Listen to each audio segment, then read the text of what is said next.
Happy Monday, my Liberty kitty cats. Before we get into today's fifth and final debate of this August debate month, because I decided to throw myself a little birthday celebration. Yes, I am like a teenage girl. I celebrate my birthday all month, and I do it in weird fashion by hosting debates, by participating in debates like I did with Eric Brakey back at the beginning of the month. But before we get into the show, I want to thank our friend Top Lobster, who has designed all of the promotional graphics for all 5 of these debates this month. Many of you have probably seen them being shared around on Twitter, seen them on Facebook, on the posts on our website for the show. And I just want to thank Top Lobster for his amazing artwork. And if you guys have enjoyed these interviews, these debates, I should say, or all my interviews, everything you hear in Lions of Liberty, I want you to do just one thing for us today. I want you to head over to toplobster.com, not lobster, lobster, Lobsta, toplobster.com. Browse around and pick yourself out something nice, because he has got such amazing art, such amazing Liberty merchandise. I have the Scott Horton and the Wars shirt. Love that one. The Legalized Freedom hat. You're going to find something you like. I guarantee it. Do yourself a favor, get yourself some cool Liberty gear, and get yourself 10% off by using discount code ROAR at checkout. Please do give some thanks. Give a little feedback, a little kickback, I should say, to our friend Top Lobster for producing these amazing graphics. I also want to remind you, of course, you could see these debates live as they happen by joining the Patreon. Patreon.com/Lions of Liberty for as little as $5 a month.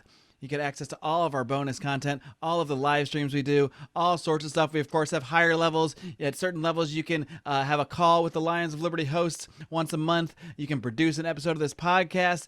There is just something for everybody. But, hey, you can all afford $5, can't you? Help us achieve our goal of podcasting full-time by heading over to patreon.com/Lions of Liberty. Enjoy the show. We need to empower people with not just the philosophical tools, but the inspiration to break free from the system. Welcome to the flagship Lions of Liberty podcast, your weekly dose of education, inspiration, and real-world application from the top minds in the Liberty movement. If you want liberty, we need to be better leaders, better husbands, better fathers, better friends, better businessmen. We need to be better people. Here's your host, your guide, your shining beacon of liberty, Mark Clare. Live long and live free. I'm very excited. We are here for the fifth and final debate. We are going to wrap up this crazy idea I had to do 5 debates on 5 consecutive Mondays in the month of August here on the flagship Lions of Liberty podcast. And boy, is it a doozy to start things off. I'm going to flip the screen a little bit for the video viewers, so my debaters are up at the top. I'll just be hanging out down here. But for this final debate, we've got yet another Lion. 3 of these 5 debates have featured a Lions of Liberty host. This one features, of course, the host of Electric Libertyland, Brian McWilliams, the self-declared debate guru. Brian, I know you hate this question, but are you ready to roar? Are you? You're not going to answer it, are you? I'm ready to stay plugged into Liberty. I'll tell you that much. Now, we're going to need a direct answer on the roaring question to proceed based on Lions of Liberty. You put me in an awkward position opposing someone who is not a Lion of Liberty. You're almost forcing me into a roaring situation, which I dislike. Roar. There you go. It's the one and only time. I hate it. I will never do it again. I declare you the loser of the debate already. And speaking of which, the man who I'm preemptively declaring the victor due to Brian's poor roaring, for the Mises Institute, our good friend, Tho Bishop. Tho, are you ready to roar? I know you are. You're not going to let me down. Oh, yeah, bring it on. I'm ready to roar. Especially after the touch punch. But you didn't roar. But he didn't even roar. I did a roar. Well, though enthusiastically saying he was ready to roar was still more impressive than your weak. All right. And Tho, again, reiterate for people, because Mark's going to cut out the pre-chat, I believe. Remind us again what you're drinking. A concoction of your own design that sounds repulsive. Yeah, so I have a Panama City Beach icon. This is Newbie's world famous Hunch Punch. Mix a little bit of Everclear, rum, and vodka in their own special mix. So again, this is an iconic Panama City Beach concoction that is responsible for many mistakes here in the Redneck Riviera. But I figured it was the proper thing to bring on for a debate topic as important as this. God bless you, man. I'm with it. I'm really drinking some on Florida right now, because just rolling into the Redneck Riviera and making a lot of mistakes, picking that stuff down. That sounds like a fucking great plan to me. So well, that's one of the highlights. I got to talk to Kennedy recently, who's a MTV nice. DJ back in the day, and Yeah. she had her we know, own though. share. We know. Okay, she had some good PCB experiences during the peak spring break era. So good time. I love it. Well, I'm drinking some Bullet Bourbon, which I've had a couple shots of. I was telling Mark I was all jacked up going into battle. My adrenaline pumping. I was yelling at my wife. Give her a black eye. She's not home anymore. She's fine. Maybe never. So are you on your headset mic or are you on a separate mic? Because it sounds sounding a little echoey. So I'm not sure if your audio is coming Let's get a headset mic. Yeah, I got something. Yeah. Try to buy some new stuff. Cool. All right. And I am drinking too. I'm drinking something that's both manly and delicious all at the same time because it is a whiskey. But it's Screwball peanut butter whiskey. And it's freaking delicious. That is the best whiskey. If you want to get drunk and also have your dog lick your balls later, that's the one to go with. How did you know about my weekend plan? I know the strategies, man. I'm 2 steps ahead. My dad's favorite whiskey, by the way, is Screwball. He came and visited me and all he drank was Screwball. Like, all right. What's dangerous about this is that you don't feel like you're drinking whiskey. You feel like you're drinking ice cream. And then next thing you know, like you've been drinking whiskey for 2 hours. So there you go. So we'll see. It's going to be an interesting show due to the addition. Actually, Brian, you actually laid out a very specific challenge. Now, we all have drinks here, but you actually laid out, you have a very specific stipulation you wanted to put on this. Is that right? Yes. Every 15 minutes a shot. Now, I've already done 3 shots, just to let you know. And Tho has to do shots of this concoction? Yes, he does. Yeah, bring it on. I'm going to set a timer for 15 minutes. Okay. This is my strategy, and I hope it'll pay off. Well, All right, so I have a 15-minute timer. Let's do one now. Okay. I'll do a drink. I just did one. Well, he just did Tho one. and I will do one now. Nicely done, John. All right. Nicely.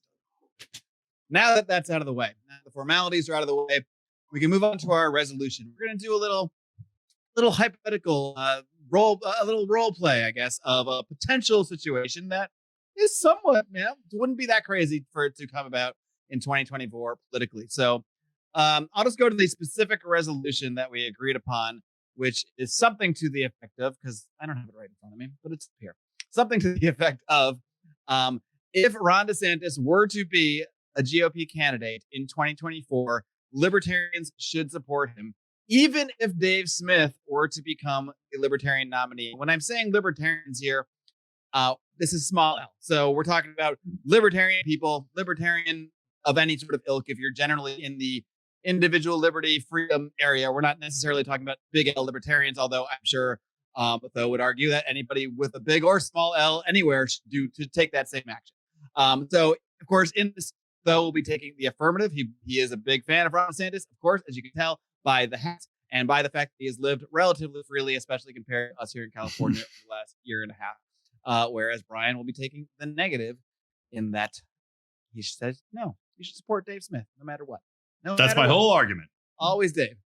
So that being said, since Tho is taking the affirmative here, I will give Tho the first word. I will let you make the case for why, even if we have the amazing Dave Smith, who we all agree is awesome, all agree, spits that hot liberty fire, even if he is at the top of the Libertarian Party ticket in 2024, Libertarians should still look the other way and look over and glance lovingly over at Ron DeSantis. So, Tho, make a case. Yeah. Well, again, think the world of Dave Smith. And again, when he's out there, when it's on Kennedy, when it's on the Joe Rogan podcast, all these sort of things, he's one of the best, most articulate defenders of liberty we have out there.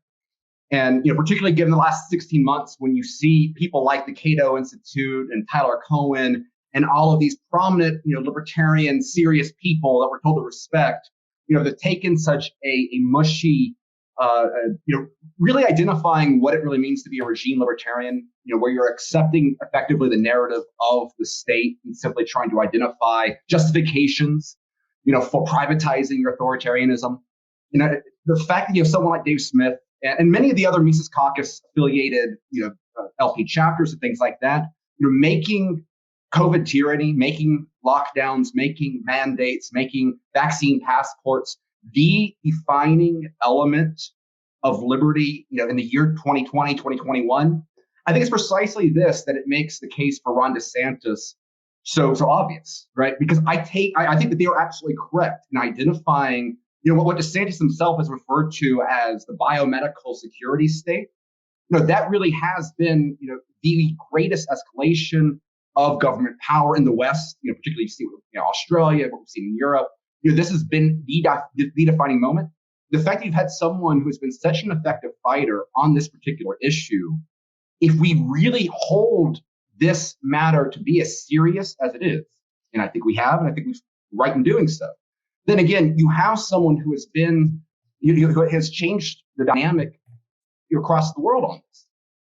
Furthermore, if we're looking for, really what is the state, and it's not simply, obviously, the elected officials. They are really just kind of masquerading the facade of legitimacy, at the federal level. It's the role of the corporate press, it's the role of public policy experts, it's the role of bureaucracy. What has made DeSantis a unique voice in this entire situation is not simply kind of reflexively saying no to lockdowns, but developing parallel institutions for medical expertise in this field, scientifically justify his decisions. It's been him going after the corporate press, which no one has, that is now the new focal hub of their attack is, Ron DeSantis, and I'll hit pieces on Florida. Here you also have someone that's gone after the non-democratic elements of his managerial state and done so effectively. It's going to be always easy to identify areas where we disagree. It's true with everyone. But on this particular issue, given the uniqueness of Ron DeSantis, given what we have seen on the ground, this is not us trying to sell ourselves on a Ted Cruz who has the occasional quotes Mises in a conversation. This is not us trying to convince ourselves that someone like Donald Trump, who's entertaining, is himself going to be this great disruptor, right? We have someone with a track record of going after our enemies as effectively as anyone has in modern history. And so again, given that unique dynamic, as great as Dave Smith is, I think that it's important to take that dynamic seriously, particularly when you consider just where the Democratic Party is, particularly in this, I think, a Kamala Harris or anyone from the 2020 election. This is not a time to say that both sides are the same. This is not a time where you can identify differences. This is a time where we actually have someone that's made a difference in liberty in our lifetimes. That's Ron DeSantis. All right, there it is, though. So, Brian, tell us, why is the hashtag Though Bishop is right? Why is that wrong? All right. Well, I will start off by addressing some of the points that Thoe brought up. Well, in a broad sense, let me just say, Thoe is exactly correct in that Dave Smith is, I think, a transcendent voice in that he's able to communicate very succinctly, which is a very difficult thing to do. Ron Paul, who inspired millions, by the way, was not great at succinctly pointing out the fallacies present in our everyday lives in the government versus the way you live your everyday life in a way that people could relate to. That was Ron's failing. Dave Smith does not have that failing. So he is the voice that I think would be able to cut through and already has this access, as Thoe mentioned, to mainstream media outlets, et cetera, to fight back against mainstream media voices. He's been doing it the entire time already, and he already has those relationships in place where Ron DeSantis doesn't. Ron DeSantis has been fighting against the mainstream media, which is fair to say, but at the same time, it makes me think of Donald Trump. And it makes me think, how did that work out? We've got a guy who is, yes, speaking against the medical science community or the biomedical security state. I respect what he's done in that regard, because that has been, without a doubt, the fastest growing source of authoritarianism that has had the opportunity to take advantage, to grow, to thrive, and to poison our society. But at the same time, I look at this and say, can we as libertarians support what is basically a one-issue candidate? Because in the broader sense, Ron DeSantis does not bring libertarian philosophy to much of what he does. When you look at it in a broader sense, some of what we care about as libertarians, such as the war, the military-industrial complex, I would say equally large institutions that have an even more insidious presence in our lives by virtue of the CIA, the NSA, by virtue of different military-industrial complex lobbyists, different ways in which they can attack and undermine the American people while causing us more harm abroad. That is equal as far as a threat level to what we are seeing with COVID. And Dave Smith is good on all those issues where Ron DeSantis has a track record of capitulating and even exacerbating a military-industrial state. So how can we support this man on what is, like I said, I think a one-topic issue when we have somebody who is one of the best communicators in the world for libertarian philosophy waiting in the wings? So I'll let you respond directly, since Brian kind of ended with a question there. Yeah, I think when it comes to pure rhetoric, that pure liberty shit, you're going to get a lot more from Dave than Ron DeSantis, because Ron DeSantis is not claiming to be a libertarian. I think, however, on the military issue, if for one, I think we need to recognize that the mission of the military has changed. It's no longer about terrorizing the Middle East. It's now about terrorizing Middle America. And who are the people that the military is trying to target? They're trying to target the people that go out and go to Trump boat parades and celebrate Ron DeSantis, right?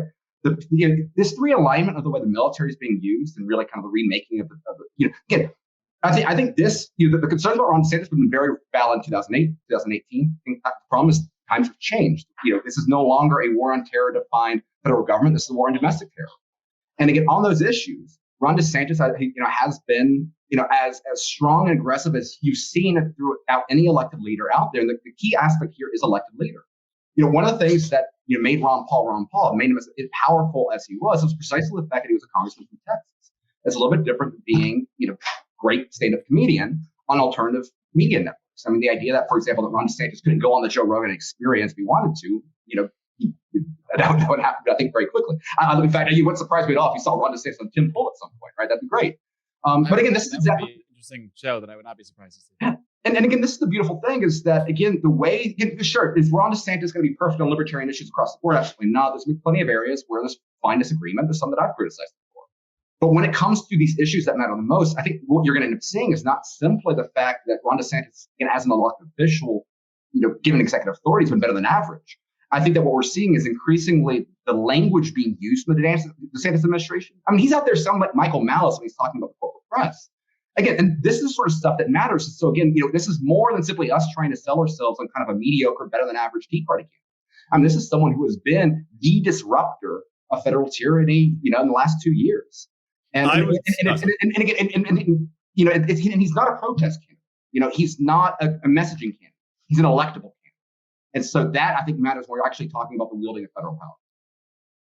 See, I would argue that I don't think you can say that he's been somebody that's been fighting back against the state and that he's been a disruptor. I mean, the man was a senator for several years. I mean, he has a long track record of voting, and he voted for the extension of the NDAA. He voted for keeping people in Guantanamo Bay and denying them access to legal counsel. This is not a man who's standing up against the government. This is a man who is standing up for government power, who is authorizing more expenditures, more NSA oversight, less freedoms for people, who happens to have found a spotlight right now.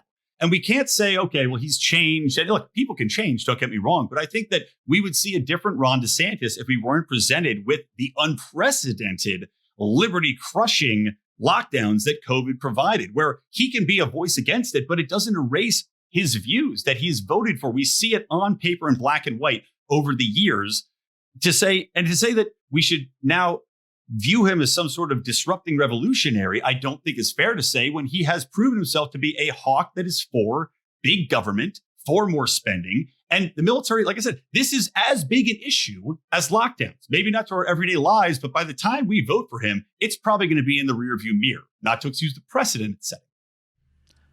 All right, guys, I got to take a quick time out to tell you about our newest sponsors, Paloma Verde CBD. I am so excited about this sponsorship for a number of reasons. One, CBD is a freaking miracle. CBD has helped me with so many things in life, from insomnia to joint and muscle issues. I'm old, guys. I just hit 40 last year. I'm almost 41. Almost 40 freaking one. I can use CBD. It really helps me out a lot. And Vanessa and Carlos Abelar, who run this company, Paloma Verde, they are an awesome libertarian couple, the kind of couple you want to support in life, just like you want to support this podcast. Well, guess what? When you purchase your CBD from Paloma Verde over at palomaverdecbd.com, you get to do it all. You get to support this amazing family. You get to support my Latin American community. Of course, I'm married into a Mexican family, so I'm essentially a Latin American at this point as well. You get to support the Latin American community, and you also get an amazing product. Not only all of that, you get to support this podcast at the same time. We, of course, get a kickback from these sales, and you get a huge discount by using our discount code. That discount code is ROAR, ROAR. Use that discount code at checkout, and you're going to get 25% off your order. 25 freaking percent off your order. And they have awesome stuff. Like I said, my favorites, I have them right here, actually. These premium CBD gummies. These are legit, and I'm not kidding. The only bad part about these gummies, is that they're so delicious that I kind of just want to eat them all at once, and you really don't need to eat all that CBD at once. The gummies are delicious. These amazing salves they have. I tried one of these salves on my neck. I got a neck issue, guys. My neck's always sore, always hurting me. This salve, it is freaking magic, the salve that I use. You got to check out these products. As I choke on the CBD gummy, check it all out. PalomaVerdeCBD.com. Do not forget to use discount code ROAR for 25% off your order. It does have to be an order over $75, but guess what? You also get free shipping over $75, so you're going to want to do it. Check it out, PalomaVerdeCBD.com, discount code ROAR. Let's dive into this one area a little bit more, because I think this might be a key to the entire disagreement in some ways, is the importance of this COVID lockdown issue. And I think, though you're framing this as the issue of our time, almost the only issue that matters. Whereas, Brian, you seem to be indicating that you think that this might not be as much of an issue when we get to 2024. So maybe we can just park that out a little bit, though. So maybe you can just make the case for why this issue particularly, and how good DeSantis has been on it, why this is the most important issue now, and why you think it still will be the most important issue in 2024. Well, I think that the degree to which it's a technocratic class that is the big defining power broker right now. The way that they have identified public health as a means of social organization. I mean, I think when we see these multinational, these globalist organizations, institutions talking about these high-reaching aspirations about great resets and restructuring the foundations of civil society as we know it, I think we should take them very seriously. And again, on that issue, we've seen the public, the use of public health. I mean, particularly the more that COVID has continued to go on, the deviations, the variations in the virus itself, the waning inefficiencies of the vaccines. I mean, I don't think that this aspect of control is going away, particularly when they consider all of the other aspects which this technocratic class is using to justify, the growth of this administrative state, global climate change, overpopulation concerns, yada yada yada. I mean, the real enemy here is that technocratic class. And I think one of the things that makes DeSantis different is precisely the fact that I think he's identified properly the degree to which the experts are full of shit.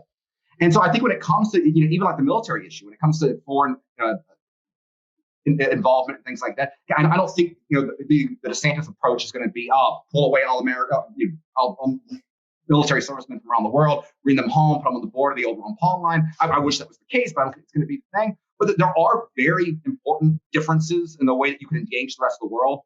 There's also different foreign policy sort of classes of intellectuals that are very different than the neocons.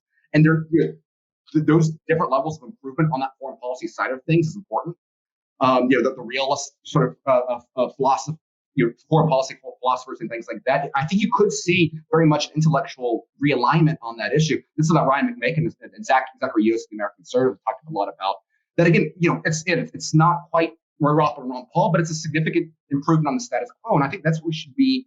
We should be looking for significant real world changes to the way power is actually wielded on our day-to-day basis. We should be looking at the way where we can actually realign the ideology behind the levers of power. Because again, while it's ideal, I would love to be able to snap our fingers and have like one really, really good like YouTube clip, go out there and turn everyone into, and make us Ancapistan. I don't think that's the way power is going to be. This is it. Don't fuck it up. This is the clip. It's like I think forget Dave Smith 2024. This is the Libertarian. and so I think that given that environment, I think this is a very unique thing here. And the other side of it, though, is there's plenty of things on DeSantis' congressional record that are awful fine. The thing is, I don't take this shit serious. Being a congressman is being an actor. It's very different than being a decision maker. And what we've seen is how Ron DeSantis works as an executive. If he is a president, he's going to be an executive. It's going to come down to hiring decisions of the administration. It's who you hire that is often more important than your own decisions anyway. Oh, that's Oh, those ready. Yeah. I fucking love this guy. Follow the rules. Cheers, gentlemen. I gotta pour mine. I messed up. I didn't pour it ahead of time.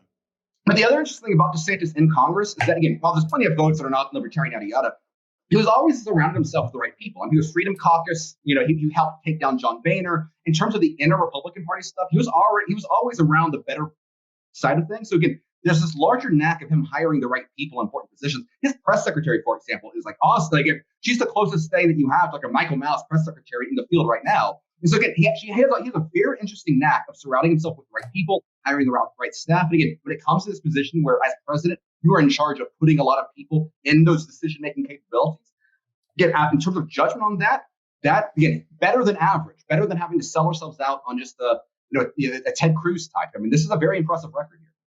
Well, okay. Well, just one quick thing. So I know you're talking about DeSantis and his press secretary is a Michael Malice type press secretary. Dave would literally have Michael Malice as his press secretary. So just, point for Dave there. But only if Michael gets like a Bitcoin a month in salary. Right.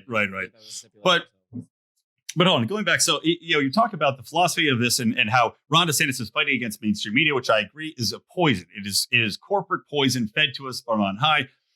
The thing is, does Ron DeSantis have more sway with the corporate media and speaking against it than Dave Smith does? Dave Smith does the same thing. And I would argue that Dave Smith has an even bigger reach because he is working within the new media platforms that people are listening to. The older voters that are on Fox News, maybe they'll have Dave on, but Dave already is on Fox News. He's on Kennedy. He has the opportunity to be on those shows already where Ron DeSantis would be on. So it comes down to say, okay, well, Ron DeSantis might have some talking points that we agree with and some we don't. Dave Smith is still consistently on every talking point that matters on COVID, on the lockdowns, et cetera. Now, the thing, too, I want to point out about COVID and how, we talk about this being the issue of the day, the year, the month. Is it going to be still, or is it going to be here? Is it going to be gone? When you look at the way in which Ron DeSantis has handled COVID, he has been good on lockdowns, right? He's been pushing back against masks. I take none of that away from him. But there was something I couldn't help but note. And that's that Ron DeSantis still went down an authoritarian path of banning private institutions, private companies from imposing their own requirements that you wear a mask or you wear a vaccine. He is basically arguing that you can't bake the cake. So you see, he still has an authoritarian bone deeply embedded in his body. We can't say that we oppose mask mandates while saying that you can't have a mask mandate as a private company. It's one and the same. It's just a different side of the coin. And he's proven that he is perfectly fine with using his executive orders to be authoritarian. I could be wrong. I don't think has a Mentho would know about this, but he hasn't banned.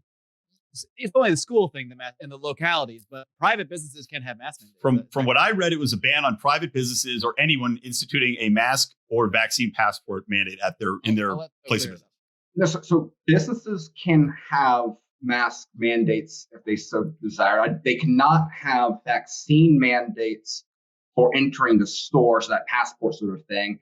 They currently can require vaccines of employees. But again, like even though in the math, like what you couldn't do is have like the school board thing, which is just got thrown out of court. There will be more lawyers. The ban was against implementing mask mandates. So again, if you wanted to show up to school with a mask on, you could do so.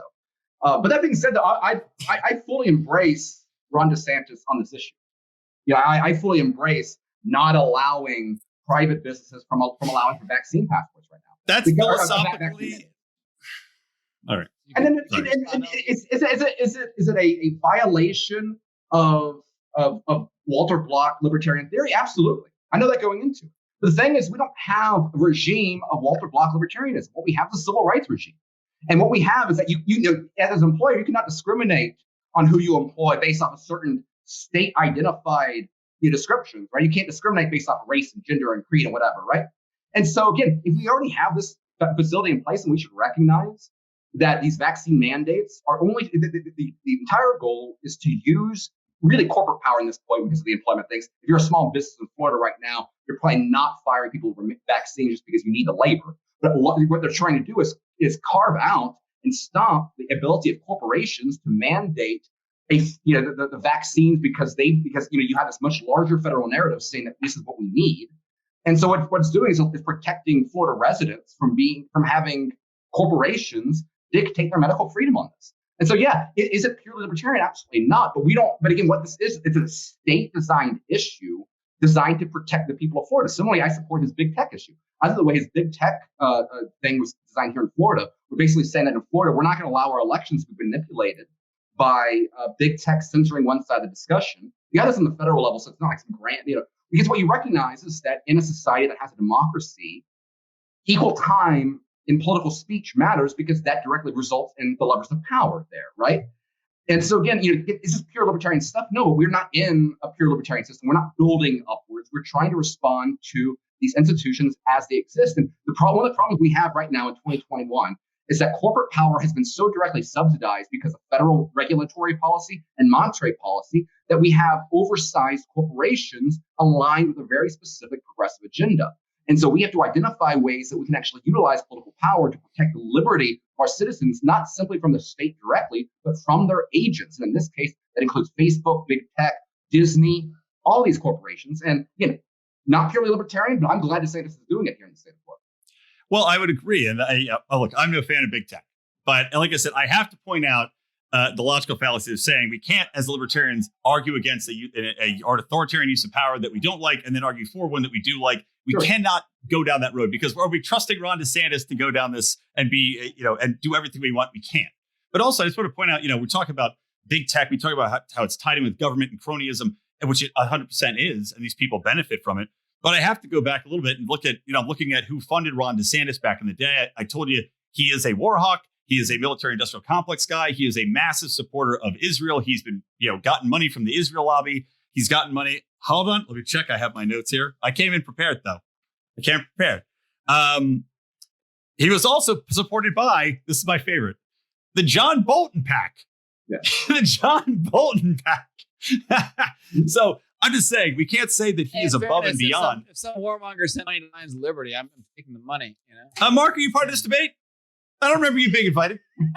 Hey, look, whiskey makes me part of this debate, all right? But no, the point I'm making, though, is that we can't say that Ron DeSantis is outside of big tech and they can't be influenced by X, Y, and Z because we see something that we might agree with. And I'm not in favor of the government interfering in the manner of big tech, specifically myself. I like the concept behind it. But again, to the point that he's working, he's doing this good. He's doing things that you like.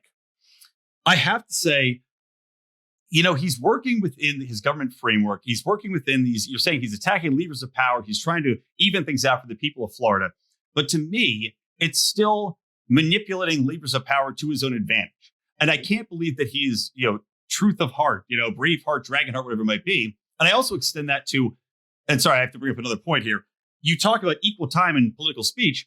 You're basically arguing that libertarians should vote for a man who's going to be running on one of the two-party systems, which will not allow opposing voices on the debate stage. So if anything, you're saying equal time for political speech, but you're supporting a man who would go into getting rid of that.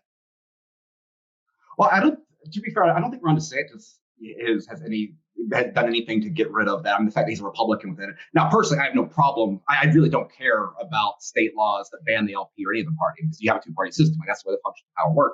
And it doesn't offend me morally in any way or the other because, again, what we're dealing with essentially is when we start talking about political systems, you're not dealing with a libertarian framework here, right? You're necessarily starting from state involvement. And so, again, how should things act in a theoretical setting is very different the way they are as they exist right now. Again, I'm not advocating for stuff. I just don't care. And this goes to the other part is that again, I'm looking at how is the world as it exists today? How can we change? What do we have the ability to change when it comes to our interactions with power in society? To what degree is there room for persuasion as an actual, the winning hearts and minds sort of strategy? And how much of it do you actually have to use the coercive tactics of the state to help defend people otherwise vulnerable by the system as it currently exists? And I think DeSantis has been very, very effective at this. And again, Ron DeSantis has done far more for my liberty and really for the liberty of everyone in this country than Dave Smith has on alternative media. And also, one point, just to go back to that, like Ron DeSantis going on Tucker Carlson once reaches more people than Ron DeSantis or than Dave Smith going on Kennedy and like Reagan and Rogan 2 or 3 times, right? So at that point, like he already has that microphone to say some really interesting stuff there. And so again, because this is the world, we actually have the ability here of making a major shift in that lever of power. Because again, particularly when the alternative here is not, it's not a question of who should win, heads Ron DeSantis or tails Dave Smith. It is, should we be indifferent to the outcome of Kamala Harris relative to Ron DeSantis when it comes to our relationship with the state? And again, I don't think those two outcomes are close enough to push, sort of a third party wish campaign, right? And again, in terms, yeah. I was just gonna say I wanted to clarify there, like we didn't really expound upon it right, in the beginning, but But part of this resolution, the greater scenario we're painting is that we're presuming that the Democrat is against like Ron DeSantis and Dave, hypothetically, is either Kamala Harris or like an obviously lockdown, very pro-COVID regime, et cetera, Democrat. If it was a different kind of Democrat, this would be a different conversation, maybe, or if they're closer together. But just to be clear, that's kind of the scenario we're looking at, where it's very obvious that the Democrat, the other person who would win if it wasn't the GOP nominee, would be very, very pro-lockdown. Just clear that up for the audience. And then if tomorrow, if hell opens up and swallows every Democratic voter in the world, and we're now left with Ron DeSantis versus Dave Smith, then we can have a different conversation about that, right? I'm assuming they're the variables that we know right now, right? And then again, when it comes to Ron DeSantis' financier, people, large campaigns take money from everyone, which it is what it is. I mean, Peter Thiel, for example, has a really weird connection with the CIA. But this is based upon his voting record. That's the thing. It's his voting record belays that money coming in. And Ron DeSantis has taken money from like Disney. And while like there's some aspects of the state legislation that comes out because Tallahassee, like your average Republic's totally bought by Disney. Like that's a big issue we have. It's not perfect. I'm not trying to say otherwise. But like Disney hates Ron DeSantis was out there talking about Trump election when like Disney was saying, oh, if you ever talk about this issue, we're going to pull funding, right? So he's been willing to do this in the past. What's key though is that for one, what we have to make is that the structure to keep Ron DeSantis in check is not like, it's never going to be legal consistency, right? Legal precedents, constitutional norms, hey, if we do this, then our enemies are going to abuse like that. That doesn't stop the left. The left's going to do whatever the hell it wants to do, regardless of how we treat power now. So what you want to do is you want to create the incentivizing framework so that politicians recognize that it's in their interest to win elections by opposing feds, by opposing our enemy, the regime. And again, what Ron DeSantis does is he is an icon within the Republican Party against DC authoritarianism. And again, whether or not we can identify more pure examples, and that's okay, fine. But in terms of in American mainstream politics, Ron DeSantis is the resistant figure of states' rights right now in America. And again, so that's another aspect that, again, it's a superficial quality, but I think it's an important one because of just the way that politics itself is so much changing your framework of society itself. Okay, fair enough. But you talk about frameworks. We're talking about a framework in which Donald Trump, the ultimate outsider, who embodied so many of the things that DeSantis did, tearing down this, tearing down that, we're going to redo it, we're going to do it differently. How did that work out for him? He was able to accomplish certain things, and those were quickly replaced. He was undermined at all turns. Do you think, here's the thing is that you seem to have an extreme confidence that Ron DeSantis would somehow be able to work it differently, maybe because of his time in government. And if anything, that would argue my point that he's part of the system. He's part of the swamp already, and he's part of the levers of government. So he's not going to change shit.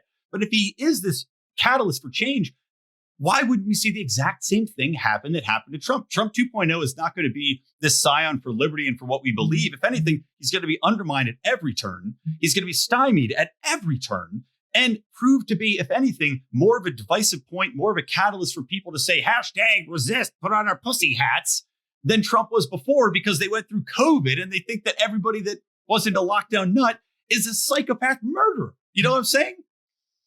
That to me, that's a selling point. I want more division. I want more resistance to Twitter. Hollow Earth! I want Death DeSantis here. Yeah, I that's want a joke for the pre-show, chat. You got to listen to the pre-show for that great joke, by the way. Hollow Earth. That needs an episode itself. I think we all agree that we would all support Ron DeSantis if he would take a strong Hollow Earth. Hollow Earth like I said, if the tip of Florida was a big drill that drills into Hollow Earth, he's 100% got my vote. That could be his Kennedy moment there. We're going to dare go to the center of the world. But again, I keep trying to think where I was at there. That's what I'm talking about. And where I'm now. Where do they come off again? Yep. This is why the whiskey adds a different layer to these things. People thought I was crazy, but I'm a fucking genius. But to the point about crazy. Well, it's the best of the song. But to the point about the division, again, I think that works. I was skeptical of this idea, Brian, but I'm enjoying it. Probably because I'm really drunk. I'll have the peanut butter. Sorry, go ahead. Peanut butter whiskey for that. Hey, when you get me drunk at the same time, the odds of me interrupting either of you have increased. Exactly. That's great. It's not good though. So I think the division part works to DeSantis' favor. And And again, to the point, it's like, yeah, I think Ron DeSantis I think Ron DeSantis' decisions with COVID were different than Donald Trump's. I think Donald Trump is kind of the ultimate, like, from the gut sort of guy, for better or for worse.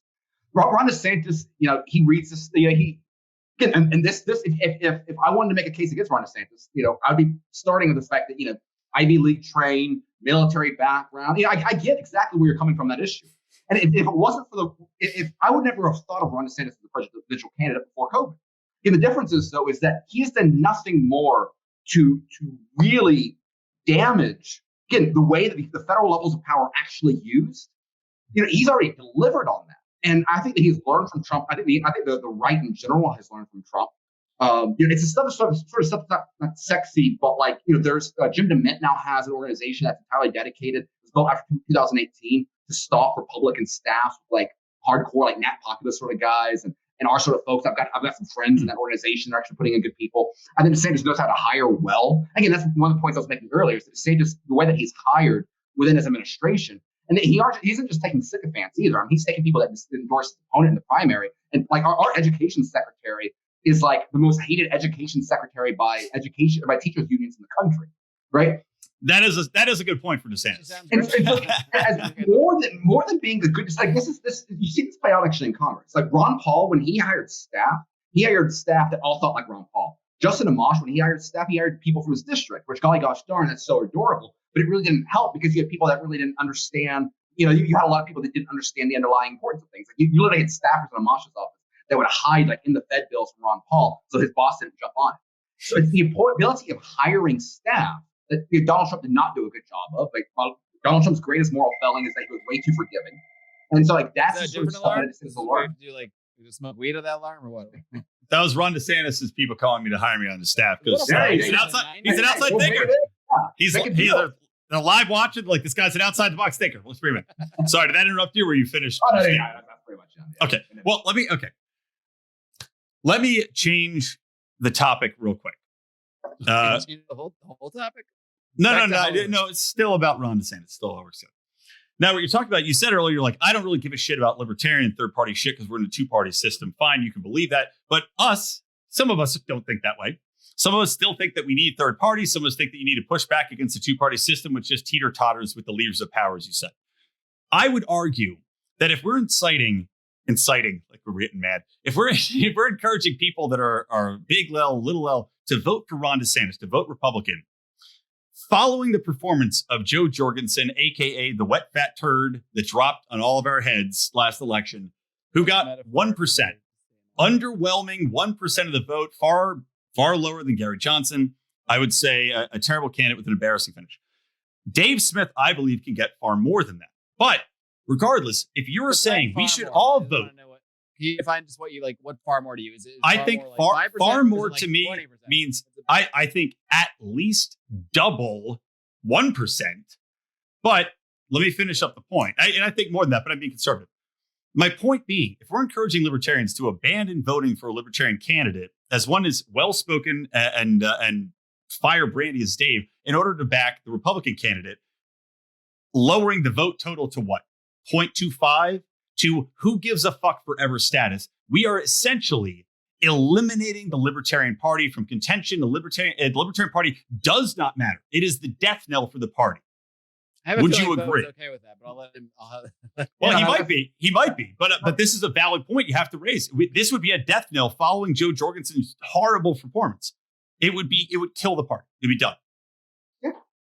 And I'm in favor. That's probably one of those points. Yeah.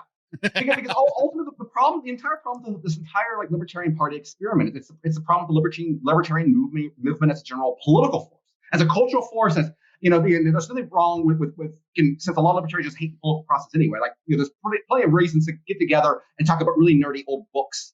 And I guess what the Mises do, right? This is and having out getting together and having events. Like it's fun just for fun, but it's not a political entity. Right. I'm anti-reading. I'm with you Floridians there. No reading. New resolution: Libertarians should not read. Everybody's affirmative. Yeah, we all agree. Sorry, God, I couldn't resist. So yeah, and I mean, I think it would be damaging for the LP, but again, never seen any example of the LP being successful in terms of a political venture anyway. I think I might end up having a debate with Michael Heiss on this topic. I look forward, great.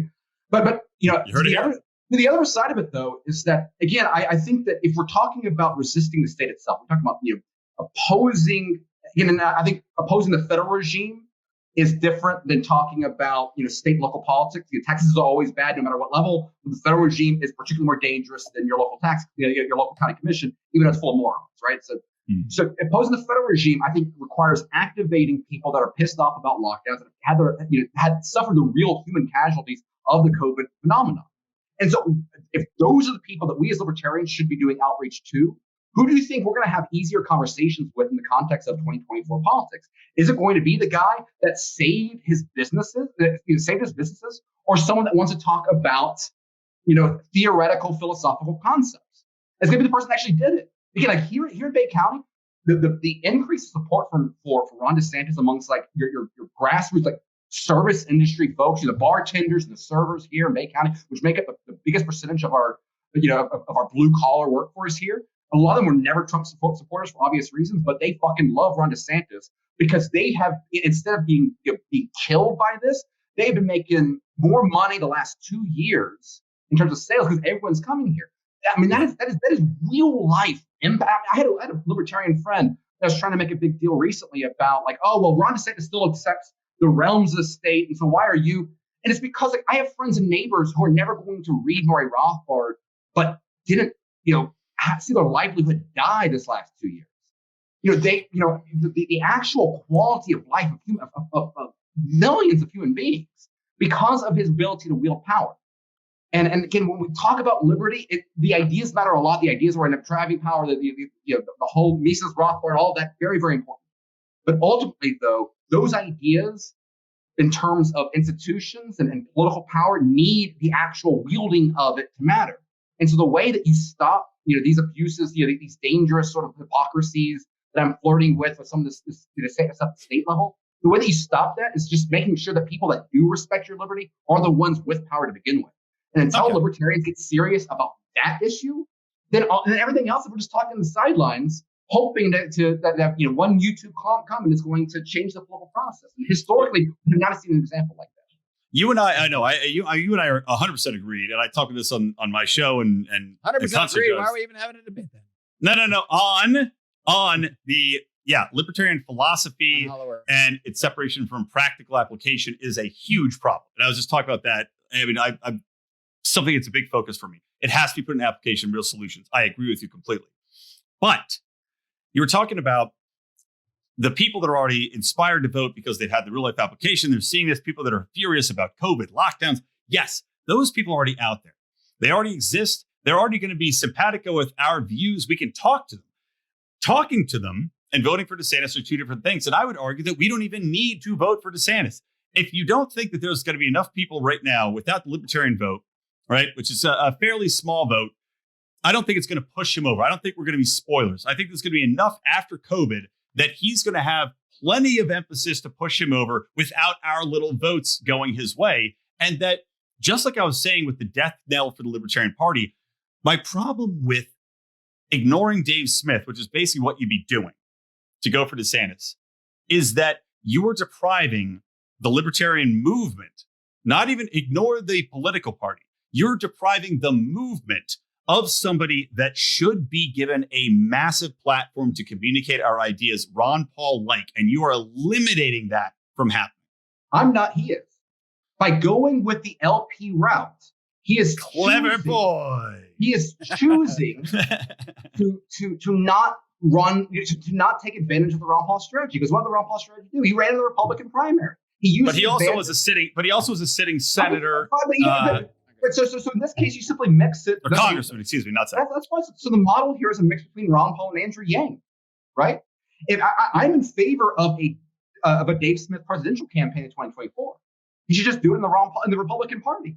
Imagine if you had Dave Smith as a you're not going to win the whole thing. I mean, but he's not going to win the LP anyway, right? But to have an informational campaign using Republican primary debate stage, the same way Ron Paul did.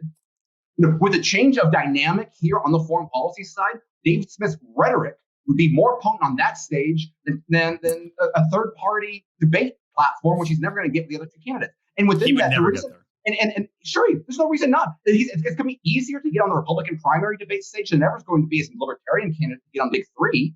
It's going to be easier. Like that is the platform to use if you want to do this sort of campaign. And to the point, I love the strategy. Oh, well, Ron DeSantis is going to blow out Kamala. It's going to be so successful anyway that we can just have this little sideshow.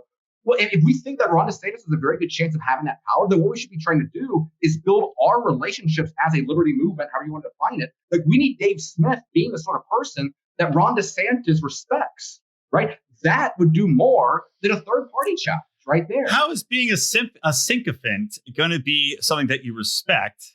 And Top Lobster coming in and booing me. Fuck you, Top Lobster. No, I disagree with this completely. I don't think that us tying in, look, we can have a conversation with these people without being politically aligned to them. And I don't think they're going to respect somebody that says, all right, we're tossing in with you Republicans, whatever. It doesn't gain us anything. It reminds you of the Jorgensen campaign when Kamala Harris was named VP going, hooray, we're so happy. Another woman of color's in the race. Who are you kowtowing to? People that already are going to vote Democrat, that agree with the Democrats and on far more issues? It just rings hollow to me. I don't think we're gaining anything. It's good talking points, but politically as a party, what? We're going to say, hey, we're voting for you guys. And they're going to say, thanks, little brother. Thanks for your fucking support. We don't give a shit. You're back in the minor leagues. That's what has happened throughout time. That is what will happen again. But it's not true. In the Trump administration, when you combine it with the Koch brothers absolutely playing a terrible hand in the way they handled that, you had Koch brothers who also were a donor to Ron DeSantis. Right, yeah, that's fine. I mean, I'm Nito. I'm fine with the Koch brothers. The Trump administration was full of libertarians. I mean, you had Cato employees and in charge of Fannie Mae and Freddie Mac. So, like the idea that you simply have to, you don't have to be a sycophant. You just specialize in areas of common agreement.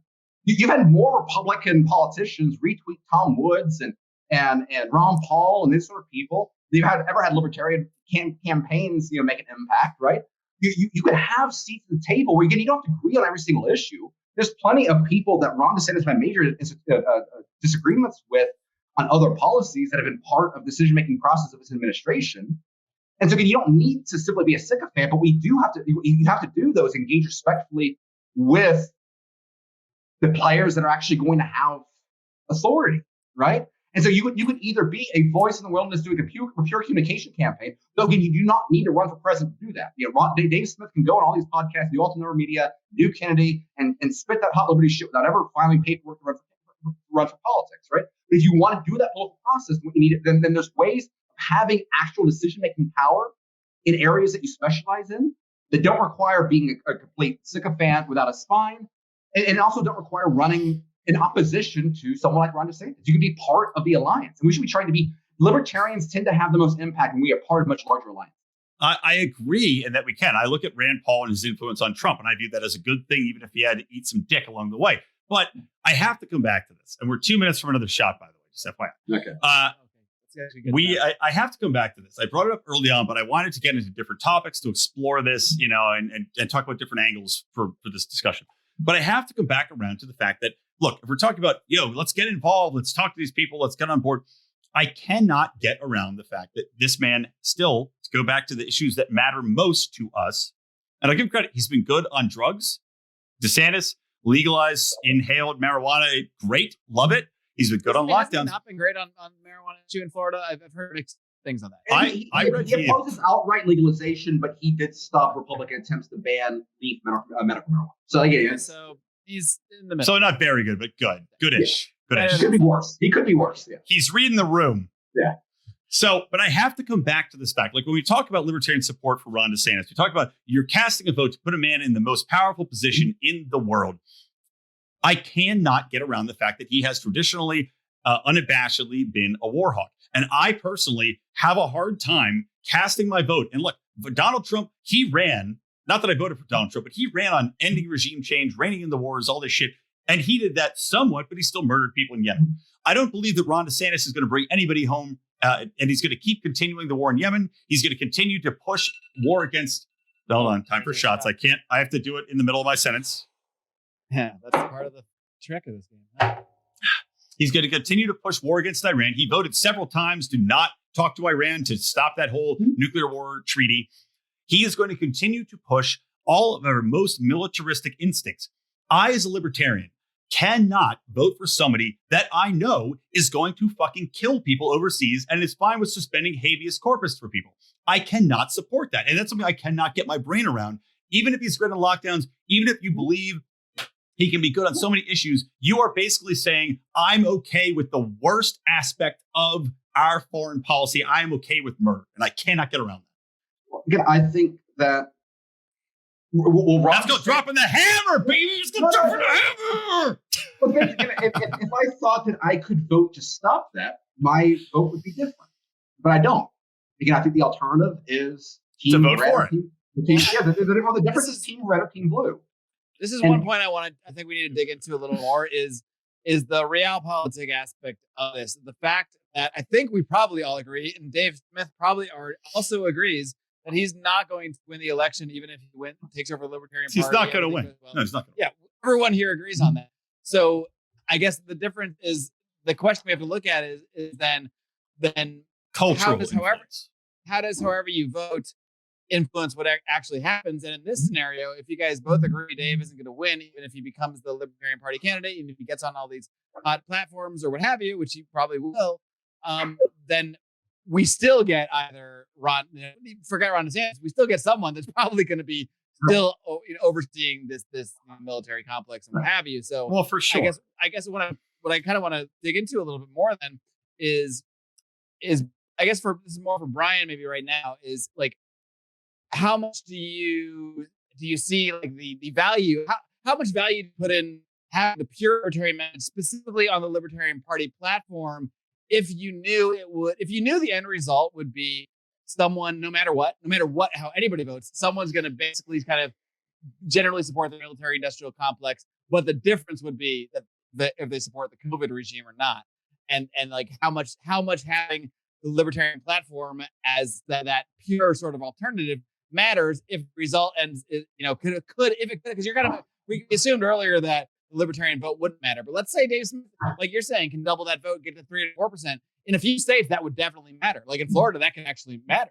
So is there a point where it could matter enough that you would actually think maybe Dave at the end, if this scenario we're playing out, should say, wrap it up, Garth. This is the longest question ever. It's like you're the one that having do whiskey shots every 2 seconds. I don't even know the question anymore. See, look what you've done. You brought up my concentration. No, I'm saying, is there a point where you might think, okay, now it's up. Now Dave's got his message out there. Maybe he's running a great campaign, getting on platforms, but obviously still wouldn't win. Should he at some point maybe toss? Would you support him at that point? Maybe at the last minute, like saying, "Look, I got my message out there. DeSantis sucks on this stuff that everybody sucks on. Maybe vote for him if you're in a close state because he's so much better on this thing." Is that something you even like would be in your wheelhouse, or think no, we should always stick with this pure message?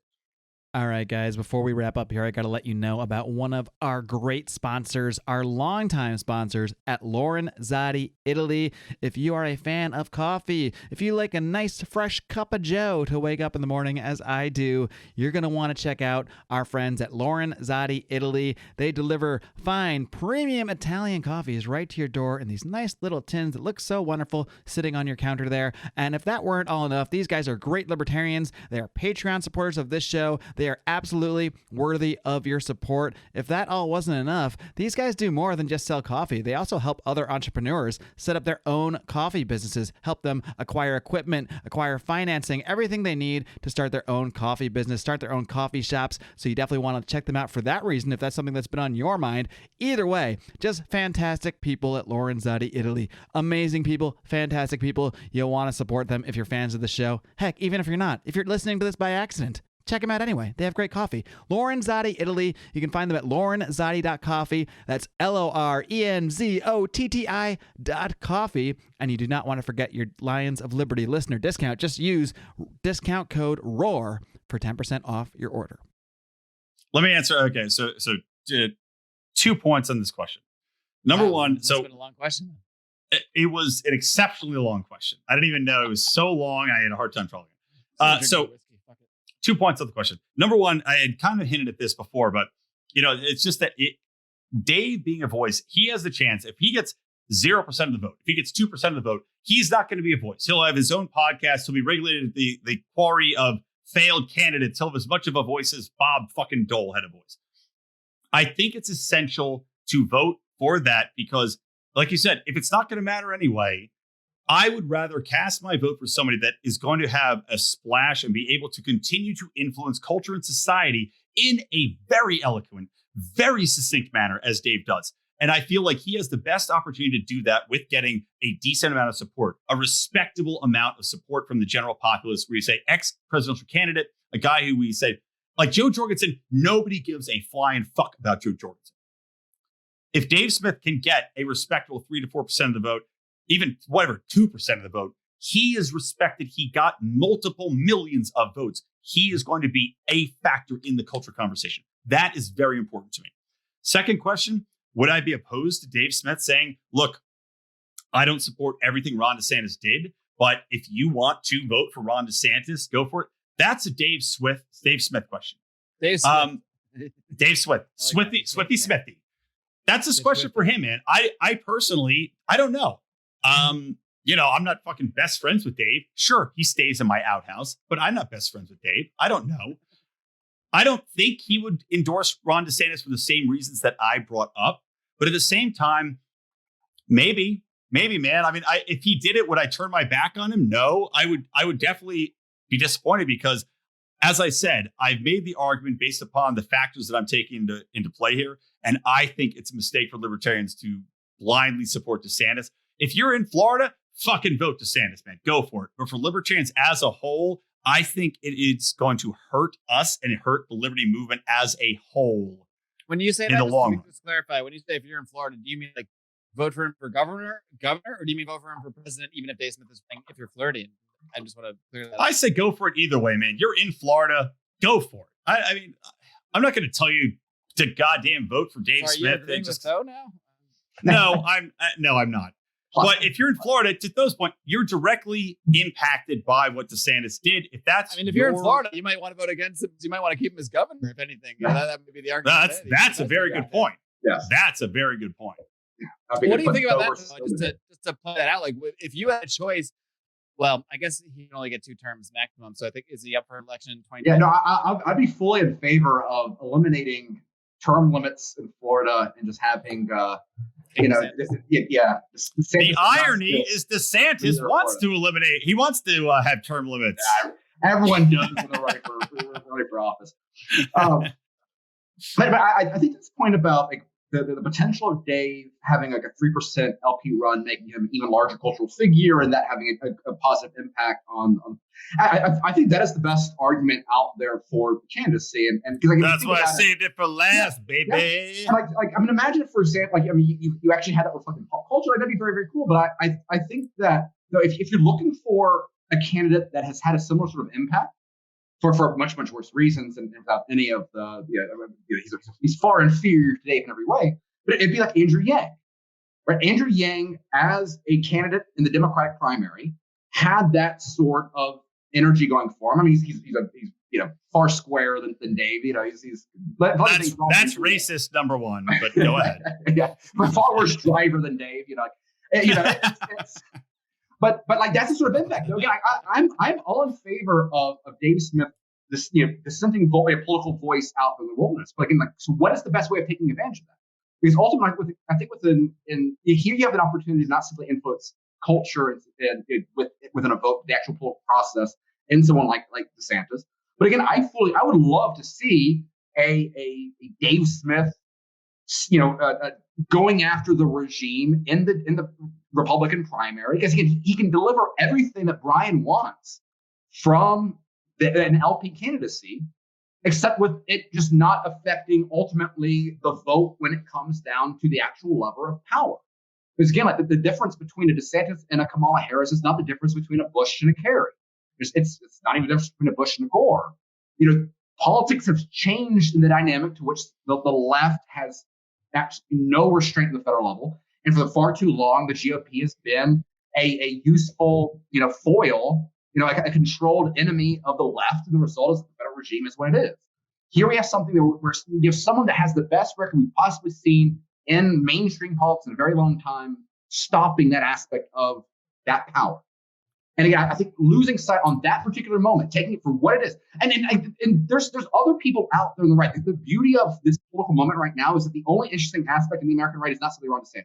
You have Tucker Carlson out there that is throwing body blows on a nightly basis against the against the Lindsey Grahams and the neocons. I mean, you have people openly making fun of Dan Crenshaw and things like that. Like that, all that conversation is happening within mainstream Republican circles right now.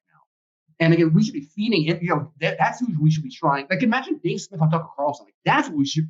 I think he'll get. I think running as Libertarian, he'll get there. He'll get on Tucker Carlson running as Libertarian. I promise you. He might get there before he even runs as Libertarian candidate for president officially. He'll get there. He's been on Rogan. He's becoming a mainstream. He'll get there. The second Dave Smith runs against Ron DeSantis, he becomes the enemy of Tucker Carlson viewers, and that's the problem.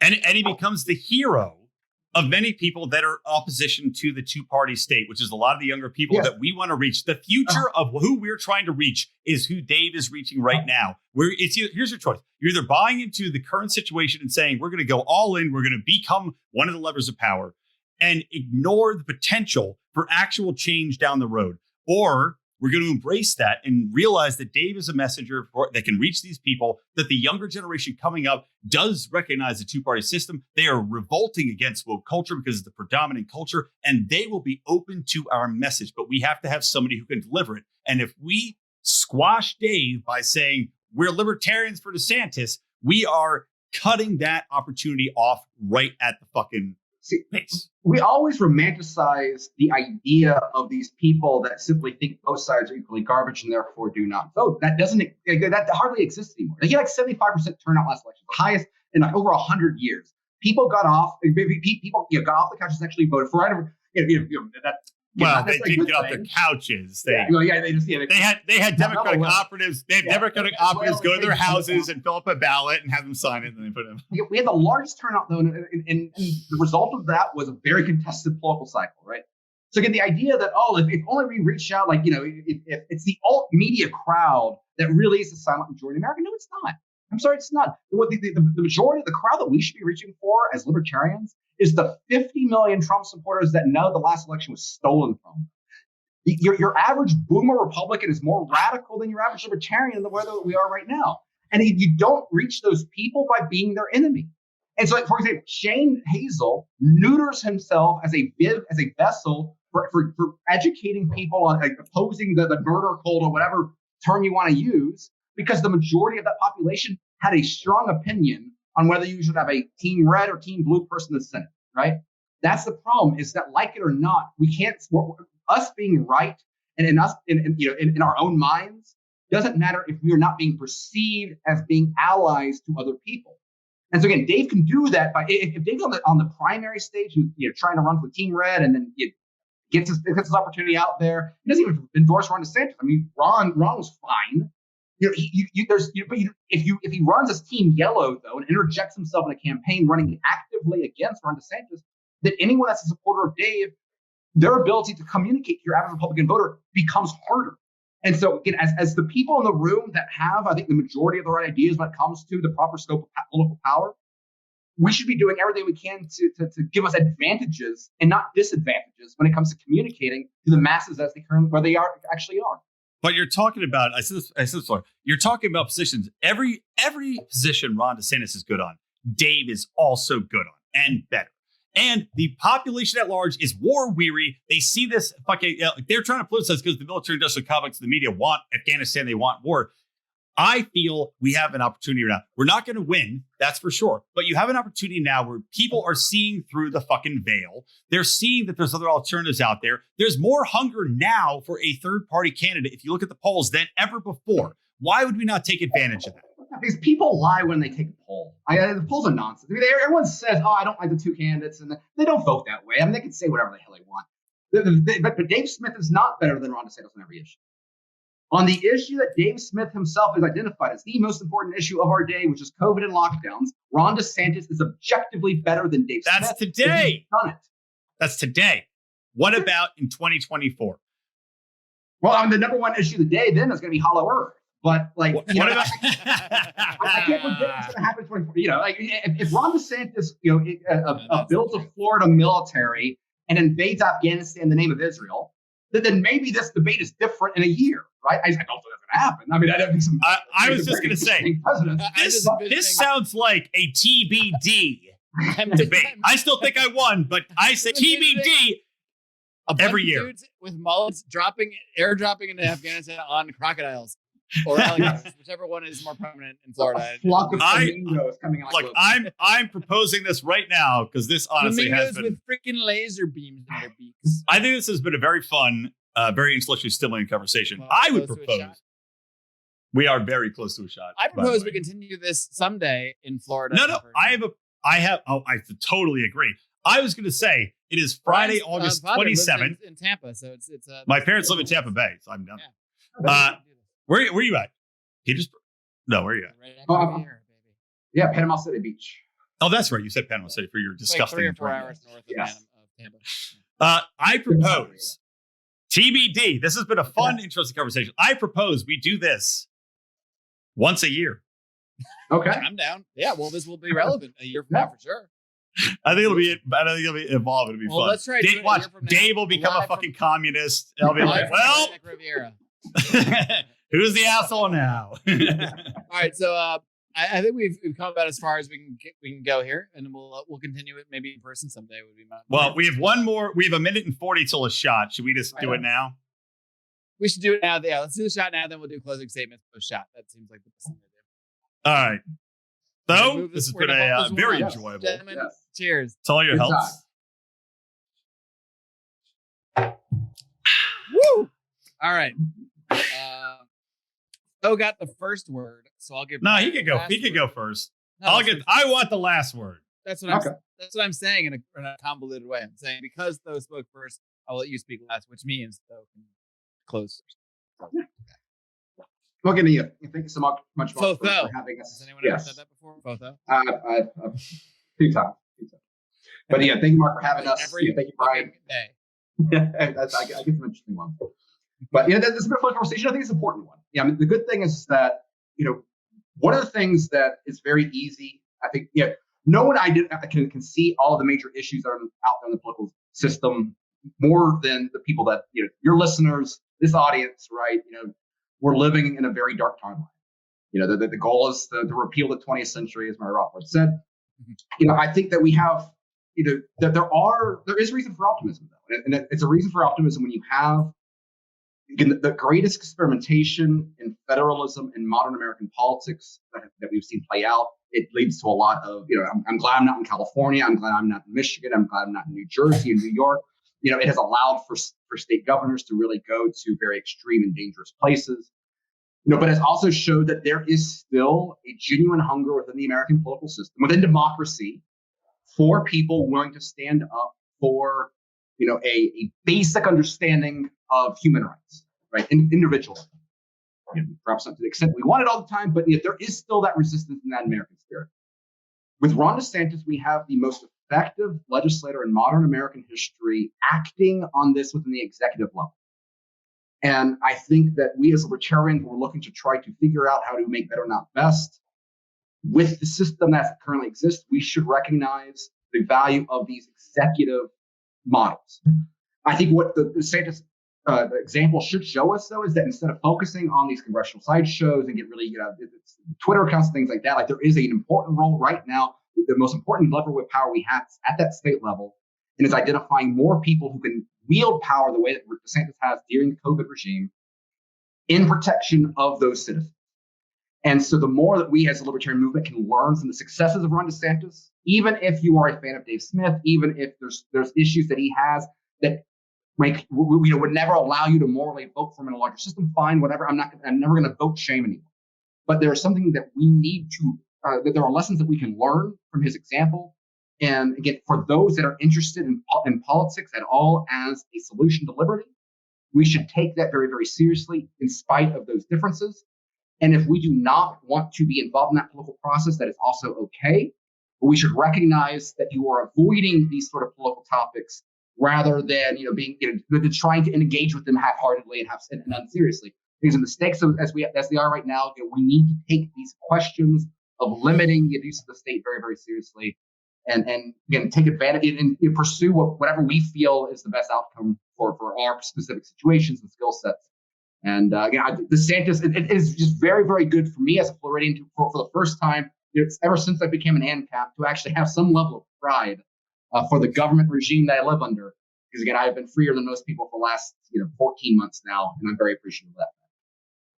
All right, Brian, time to wrap it up. Tell everybody why you've been more free here in California than no, that's not free. That's an impossible argument to win. It's literally an impossible to debate. What? No. Thank you for hosting, Mark.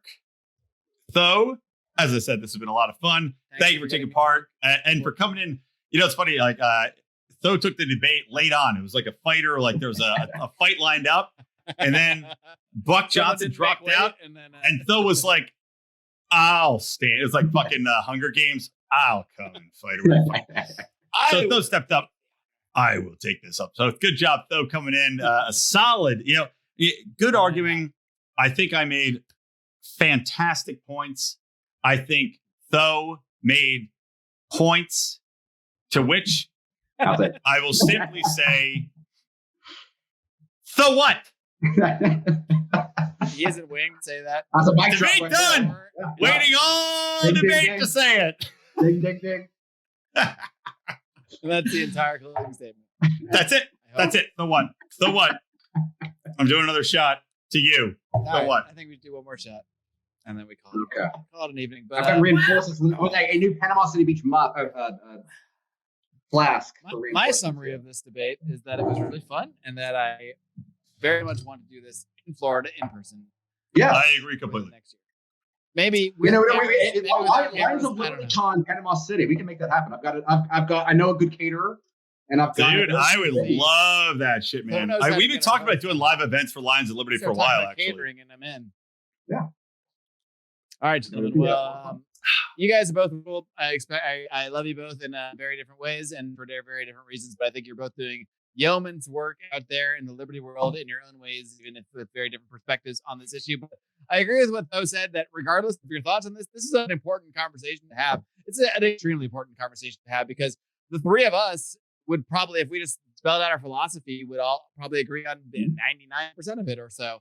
But when we try to take this libertarian philosophy and apply it to the real world and apply it to current politics, it does get trickier. And I think we all agree that it does get more nuanced at that point. And so I think that this conversation is the most important conversation we can have overall, whether it's talking specifically about Dave Smith and Ron DeSantis, or just in general, how libertarians can put their philosophy into work and can change the philosophy to praxis and get it to really take action in their own lives and the lives of others. This is the very much in the broader sense, the most important conversation we can have. So I appreciate both of you guys coming on here, getting absolutely shit-faced with me and having this conversation. Like, good job, Though, keeping it together with the shots. I thought it'd be a huge advantage for me.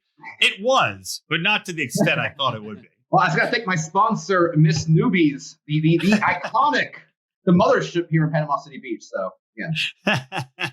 All right, gentlemen. Great stuff. Keep up the great work. Keep on roaring. Roar. I thought we were going to do the whole sign-off thing. It's disappointing. You want to live long and live free? Man. Let's live long and live free. And I'll do that. I hate the stupid roar crap at the beginning. Let's live long and live free.